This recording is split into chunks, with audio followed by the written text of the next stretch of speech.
بسم اللہ الرحمن الرحیم۔ السلام علیکم دوستو، روایات کے مطابق حضرت شیس علیہ السلام حسن و جمال، شکل و صورت اور عادات و اطوار میں اپنے والد حضرت آدم علیہ السلام سے بہت زیادہ مشابہ تھے۔ حضرت آدم علیہ السلام اور حضرت حوا علیہ السلام کو آپ علیہ السلام سے بہت محبت تھی، کیونکہ آپ علیہ السلام کے لیے حضرت آدم اور اماں حوا علیہ السلام نے بہت دعائیں کی تھیں۔ اسی لیے اماں حوا علیہ السلام نے آپ علیہ السلام کا نام شیس رکھا، جس کے عربی میں معنی عطیہ خداوندی کے ہیں، یعنی اللہ تعالیٰ کی جانب سے عطا کیا گیا خوبصورت و خوبصیرت تحفہ۔ پیارے دوستو، آج کی ویڈیو میں ہم آپ کو شیس علیہ السلام کا مکمل قصہ اور آپ علیہ السلام کی زندگی کے حالات و واقعات تفصیلاً سنانے جا رہے ہیں، لہٰذا آپ نے ویڈیو کو بغیر سکپ کیے آخر تک ضرور دیکھنا ہے۔ انبیاء علیہ السلام کے تذکرے ایسے ہیں کہ جن کو سن کر مسلمان کا ایمان تازہ ہوتا ہے، اس لیے آپ نے ویڈیو کو سکپ نہیں کرنا۔ دوستو، ویڈیو کا باقاعدہ آغاز کرنے سے پہلے آپ سے درخواست ہے کہ اگر آپ نے ابھی تک ہمارا چینل سبسکرائب نہیں کیا ہے تو ابھی سبسکرائب کر لیں، ساتھ میں بیل نوٹیفیکیشن کو ضرور آن کر لیجئے گا تاکہ لیٹسٹ اپلوڈ ہونے والی مزید ویڈیوز کا نوٹیفیکیشن آپ کو بر وقت ملتا رہے۔ پیارے دوستو، کہتے ہیں کہ حضرت آدم علیہ السلام کے بیٹے قابیل نے اپنے بھائی حابیل کو قتل کر دیا تو اللہ تعالیٰ نے اسے کوے کے ذریعے بھائی کی لاش دفنانے کا طریقہ بتایا، جس پر عمل کرتے ہوئے اس نے لاش دفنا دی۔ قابیل کو اس بات کا خوف تھا کہ والد اس پر غصہ کرے گا، لہٰذا وہ یمن فرار ہو گیا، جہاں اس نے سکونت اختیار کی اور بعد ازاں اس نے شادیاں بھی کیں، جن سے اولاد کثیر پیدا ہوئی۔ قابیل نے اپنے والد کے دین حق سے بغاوت کر کے پہلے آتش پرستی شروع کی، پھر شیطان نے اسے پتھر سے بت بنانے کا طریقہ سکھا دیا۔ یوں قابیل اور اس کی اولاد نے ایک اللہ کو چھوڑ کر بت پرستی شروع کر دی۔ جب حضرت آدم علیہ السلام کو بیٹے کے قتل کی خبر ملی تو وہ بہت غمزدہ ہو گئے، کیونکہ حابیل نہایت سعادت مند، فرما بردار، نیک اور شائستہ نوجوان تھا۔ اس کے انہی اوصاف حمیدہ کی بنا پر حضرت آدم علیہ السلام کو امید تھی کہ وہ اللہ کے دین کو آگے بڑھانے میں ان کا معاون و مددگار ثابت ہوگا۔ نیز بعض روایات کے مطابق حابیل کی شہادت کا بنیادی سبب یہی تھا کہ قابیل کو بھی اندازہ ہو چکا تھا کہ والد کے بعد نبوت کا تاج نیک سیرت حابیل ہی کے سر سجے گا، اور اسی حسد نے اسے بھائی کے قتل پر ابھارا۔ حابیل کے قتل کے بعد حضرت آدم علیہ السلام اور اماں حوا بہت اداس رہا کرتے اور بیٹے کو یاد کر کے گھنٹوں آنسو بہایا کرتے تھے۔ حضرت آدم علیہ السلام اللہ تعالیٰ سے دعا فرمایا کرتے تھے کہ اے اللہ، مجھے ایسی اولاد عطا فرما جو تیرے دین کو دنیا میں پھیلانے میں میری معاون و مددگار ہو اور میرے بعد بھی تیرے پیغام کو دنیا میں عام کرے، میری صحیح جانشین ہو اور دنیا میں تیری وحدانیت کی علمبردار ہو۔ اللہ تعالیٰ نے اپنے پیارے نبی کی دعاؤں کو شرف قبولیت بخشا اور ایک نیک صالح بیٹے کی بشارت سے مطلع فرمایا۔ چنانچہ کچھ ہی عرصے بعد حضرت شیس علیہ السلام پیدا ہوئے۔ حضرت آدم علیہ السلام اور اماں حوا علیہ السلام ان کی پیدائش پر بے حد خوش تھے۔ یہ حضرت آدم علیہ السلام کے تیسرے بیٹے تھے اور اس وقت ان کی عمر 130 سال تھی۔ اماں حوا علیہ السلام نے صاحبزادے کا نام شیس رکھا، جس کے عربی میں معنی عطیہ خداوندی کے ہیں، یعنی اللہ تعالیٰ کی جانب سے عطا کیا گیا خوبصورت و خوبصیرت تحفہ۔ حضرت شیس علیہ السلام حسن و جمال، شکل و صورت اور عادات و اطوار میں اپنے والد سے بہت زیادہ مشابہ تھے۔ حضرت آدم علیہ السلام اور حضرت حوا علیہ السلام کو آپ علیہ السلام سے بہت محبت تھی۔ کہا جاتا ہے کہ حضرت آدم علیہ السلام حضرت شیس علیہ السلام کو ہر وقت اپنے ساتھ رکھتے۔ آپ علیہ السلام کو اس بات کا علم ہو چکا تھا کہ ان کی اولاد میں سے یہ بچہ ان کا جانشین ہوگا، چنانچہ انہوں نے شروع ہی سے ان کی تربیت پر خصوصی توجہ دی۔ آپ علیہ السلام حضرت شیس علیہ السلام کو جنت کا احوال سناتے، اچھے اور برے کی پہچان کرواتے۔ جوں جوں حضرت شیس علیہ السلام بڑے ہوتے گئے، ان کی پوشیدہ صلاحیتیں اور والدین کی تعلیم و تربیت رنگ لاتی رہی۔ حضرت آدم علیہ السلام نے ان کو درس و تدریس اور واعظ و تبلیغ کے خوبصورت اور منفرد طریقے سکھائے، انہیں دن رات کی گھڑیوں کی پہچان کروائی، ان اوقات میں ہونے والی عبادتوں کی تعلیم دی۔ اس کے علاوہ طوفان نوح کے بارے میں بھی آگاہ کیا جو کچھ عرصے بعد آنا تھا۔ حضرت آدم علیہ السلام اور حضرت حوا علیہ السلام کو حضرت شیث علیہ السلام سے بڑی امید تھی، جس کی بڑی وجہ یہ تھی کہ ان کا ایک بیٹا قتل ہو گیا، دوسرا شیطان کا پیروکار بن کر کفر کے راستے پر چل نکلا تھا۔ اب اللہ کے دین کو آگے پھیلانے اور شیطان کے شر کا مقابلہ کرنے کے لیے حضرت آدم علیہ السلام کے بعد حضرت شیث علیہ السلام ہی تھے۔ چنانچہ جب حضرت آدم علیہ السلام کی وفات کا وقت قریب آیا تو انہوں نے حضرت شیث علیہ السلام کو اپنا خلیفہ اور جانشین نامزد کیا۔ 960 برس کی عمر میں حضرت آدم علیہ السلام نے وفات پائی۔ حضرت شیث علیہ السلام نے حضرت جبرائیل امین کے بتائے ہوئے طریقے کے مطابق والد حضرت آدم علیہ السلام کی تدفین کی۔ حضرت آدم علیہ السلام کی وفات کے بعد اللہ رب العزت نے حضرت شیث علیہ السلام کو نبوت کے عظیم منصب پر فائز فرمایا اور اولاد کثیر سے نوازا۔ پھر یہ کہ ان کی اولاد نہایت فرما بردار اور نیک بھی تھی، جو اپنے والد کے ساتھ تبلیغ دین کے کاموں میں مصروف رہتی۔ روایت میں ہے کہ اللہ تعالیٰ نے اپنے پیغمبروں پر 100 صحیفے نازل کیے اور 4 کتابیں۔ ان 100 صحیفوں میں سے 50 صحیفے حضرت شیث علیہ السلام پر اترے۔ گو کہ قرآن کریم میں جن 25 انبیاء کرام علیہ السلام کے اسماء گرامی مذکور ہیں، ان میں حضرت شیث علیہ السلام کا نام شامل نہیں، تاہم احادیث مبارکہ میں ان کے نبی ہونے کے صراحت کے ساتھ ذکر ہے۔ حضرت شیث علیہ السلام نے اپنی پوری زندگی والد کی دی ہوئی تربیت کے تحت اللہ تعالیٰ کے دین کی سربلندی میں صرف کی۔ آخری عمر میں زیادہ ضعیف ہونے کی وجہ سے گوشہ نشین ہو گئے تھے، لیکن اولاد آپ علیہ السلام کے کام کو آگے بڑھاتی رہی۔ حضرت شیث علیہ السلام اپنے بھائی قابیل کی اولاد کے کفر و شرک میں مبتلا ہونے اور شیطان کا اعلی کار بنے رہنے کی وجہ سے بڑے فکر مند رہتے تھے اور انہیں راہ راست پر لانے کی کوششوں میں لگے رہتے تھے، جنہوں نے اپنے باپ قابیل کی شکل کے بت بنا کر اس کی پوجا شروع کر دی تھی۔ روایت میں ہے کہ دنیا میں موجود تمام انسان یعنی بنی آدم حضرت شیث علیہ السلام ہی کی اولاد ہیں، کیونکہ حابیل تو محض 20 برس کی عمر میں اپنے بھائی قابیل کے ہاتھوں شہید کر دیے گئے تھے اور انہوں نے کوئی وارث بھی نہیں چھوڑا تھا، جبکہ دوسرے بیٹے قابیل کی اولاد شیطان کی پیروکار، اللہ کی نافرمان اور کفر پر گامزن تھی، جسے طوفان نوح میں غرق کر دیا گیا تھا۔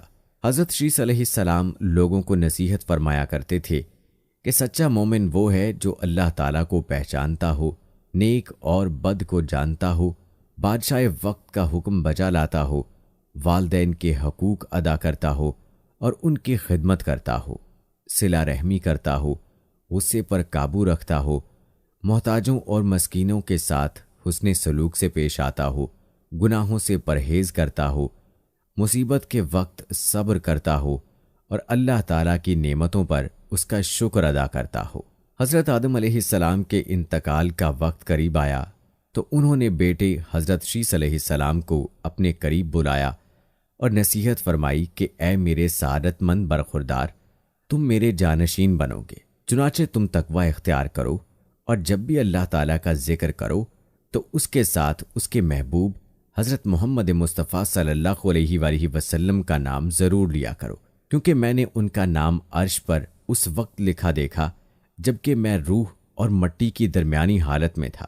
پھر میں نے تمام آسمانوں کا چکر لگایا تو بارگاہ رب العزت میں آپ صلی اللہ علیہ وآلہ وسلم کی شان محبوبیت کا یہ عالم دیکھا کہ نام پاک محمد صلی اللہ علیہ وآلہ وسلم اللہ تعالیٰ کو اتنا پیارا ہے کہ آسمانوں میں کوئی ایسی جگہ نہیں جہاں یہ نام مبارک نہ لکھا ہو۔ میرے رب نے مجھے جنت میں رکھا تو میں نے جنت میں کوئی محل، کوئی بالا خانہ، کوئی دریچہ ایسا نہ دیکھا کہ جس پر اس میں محمد تحریر نہ ہو، لہٰذا تم بھی کثرت کے ساتھ ان کا ذکر کیا کرو، کیونکہ فرشتے بھی ہر وقت اور ہر آن ان کا ذکر کرتے رہتے ہیں۔ قصص الانبیاء میں علامہ ابن کثیر تحریر فرماتے ہیں کہ جب حضرت شیث علیہ السلام کی وفات کا وقت قریب آیا تو انہوں نے بھی اپنے فرزند انوش کو معاملات سپرد کر دیے۔ انوش کے بعد اس کا ولی عہد قینن بنا، اس کے بعد قینن کا فرزند مہائیل ان کا جانشین بنا، اور ایرانی اجمی لوگ انہی کے بارے میں خیال رکھتے تھے کہ یہ 7 ولایتوں کے بادشاہ بنے اور یہ پہلے شخص ہیں جنہوں نے جنگلات کا صفایا کر کے شہروں اور قلعوں کی بنیاد ڈالی، اور انہوں نے ہی شہر بابل اور شہر سوئس آباد کیے۔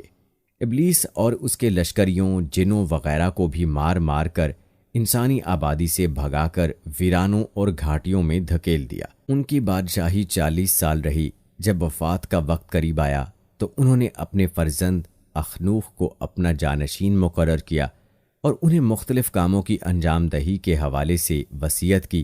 مشہور اقوال کے مطابق یہی اخنوخ حضرت ادریس علیہ السلام تھے، جنہیں حضرت شیس علیہ السلام کے بعد اللہ نے نبوت سے سرفراز فرمایا۔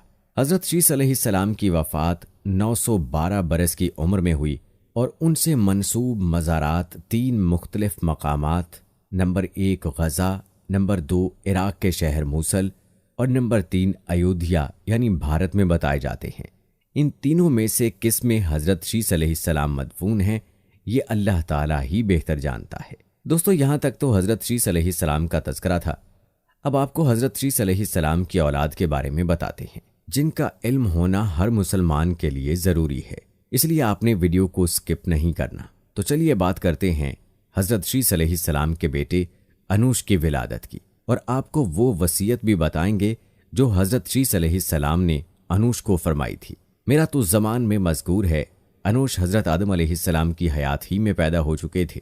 جب حضرت شیس علیہ السلام نے اپنی موت کو قریب پایا تو اپنے فرزند انوش کو اپنا وصی قرار دیا اور انہیں اس نور سے جو ولادت کے وقت ان سے منتقل ہوا تھا، یعنی حضرت خاتم الانبیاء کا نور کہ ان کی نسل سے دنیا میں آئیں گے، آگاہ کیا اور انہیں حکم دیا کہ اپنی اولاد کو اس افتخار و شرف سے کہ ایک بزرگ سے دوسرے بزرگ اور ایک نسل سے دوسری نسل میں منتقل ہوگا، آگاہ کریں۔ انوش نے اپنے باپ کے انتقال کے بعد ان کے فرامین کی انجام دہی میں بہترین طریقہ اپنایا اور رعایا کے امور کی تدبیر اور قوانین الہی کے اجرا کے لیے اپنے باپ کے زمانے کی طرح قیام کیا۔ وہ پہلے آدمی ہیں جنہوں نے خرمے کا درخت لگایا اور زمین میں دانہ ڈالا۔ آپ ہی کے بارے میں کہا جاتا ہے کہ آپ ہی سب سے پہلے شخص ہیں کہ جس نے درخت لگایا اور کھیتی کی۔ مروج الذہب میں مذکور ہے کہ انوش نے زمین کو آباد کرنے اور اسے قابل زراعت بنانے کے لیے اقدام کیا۔ اس کے بعد ان کے فرزند قینان پیدا ہوئے اور آپ کے بعد تابندہ نور قینان کی پیشانی پر درخشندہ ہوا۔ انوش نے اس نور کے بارے میں قینان سے عہد و پیمان لیا۔ دوستو، اب تذکرہ کرتے ہیں انوش کے اپنے فرزند قینان کو وصیت اور انہیں حضرت آدم کے صحیفوں کی تعلیم دینا۔ اخبار الزمان میں مذکور ہے انوش حضرت شیس علیہ السلام کے فرزند تھے، جو کہ ان کے سب سے پہلے فرزند شمار کیے جاتے ہیں اور اپنے باپ کے وصی تھے۔ انوش نے بھی اپنی رحلت کے وقت اپنے بیٹے قینان کو اپنا وصی بنایا اور حضرت آدم علیہ السلام کے صحیفوں کی تعلیم دی۔ تاریخ یعقوبی میں مذکور ہے شیس علیہ السلام کے فرزند انوش نے اپنے باپ اور دادا کی وصیت کی حفاظت اور نگہداشت کی، اور انہوں نے بڑے ہی خوبصورت طریقے سے اللہ کی بندگی اور عبادت کی، اور اپنی قوم کو بھی حکم دیا کہ خدا کی احسن طریقے سے عبادت و پرستش کریں۔ دوستو، جہاں تک بات ہے انوش کی وفات کی، تو تاریخ طبری میں مذکور ہے انوش اپنے باپ کے بعد ملکی نظام کو چلانے اور رعایا کے نظم و تدبیر میں مشغول ہو گئے۔ جب رحلت کا وقت قریب آیا تو اپنے فرزندوں اور فرزندوں کے فرزندوں یعنی پوتوں مہائیل، یرد، اخنوخ، جن کو ادریس علیہ السلام بھی کہا جاتا ہے، مطلوشہ اور ان کی عورتوں اور ان کے فرزندوں کو بلایا، اور جب سب حاضر ہو گئے تو سب پر درود بھیجا اور ان کے لیے خدا سے برکت کی درخواست کی، اور اس بات سے منع فرمایا کہ ان کے فرزندوں میں سے کوئی بھی قابیل ملعون کی اولاد سے معاشرت اور آمد و رفت کرے۔ پھر اس وقت کینان کو اپنا وصی نامزد کیا اور انہیں حضرت آدم علیہ السلام کے جسد کی حفاظت کی وصیت کی، اور سب کو حکم دیا کہ ان کی خدمت میں خدا کی نماز پڑھیں اور اس کی بکثرت تقدیس کریں۔ پھر اس وقت آنکھ بند ہو گئی اور دنیا سے رخصت ہو گئے۔ دوستو، اب بات کرتے ہیں انوش کے فرزند کینان کی۔ مروج الذہب میں ذکر کیا گیا ہے کہ انوش کے فرزند کینان پیدا ہوئے جبکہ وہ نور محود خاتم الانبیاء کا نور ان کی پیشانی میں چھپا ہوا تھا۔ انوش نے کینان کے پیدا ہو جانے کے بعد ان کی جانشینی اور وصیت کے بارے میں دوسروں سے عہد و پیمان لیا۔ میرا تو زمان نامی کتاب میں مذکور ہے جب حضرت انوش کی موت کا وقت قریب آیا تو انہوں نے اپنے فرزند کینان سے وصیت کی اور وہ ماہود نور کینان میں منتقل ہو گیا۔ انوش نے کینان کو اس راز کی حقیقت سے جو انہیں سپرد کیا گیا تھا آگاہ کیا۔ پھر انوش کے انتقال کے بعد کینان نے باپ کی روش اپنا لی۔ مولف فرماتے ہیں سر سے مراد وہی حضرت خاتم الانبیاء کا نور ہے کہ جو پے در پے ایک سے دوسرے میں منتقل ہوتا ہے۔ یاد رہے کہ انوش نے صحیفوں کی کینان کو تعلیم دی اور انہیں نماز قائم کرنے اور دیگر احکام کا حکم دیا۔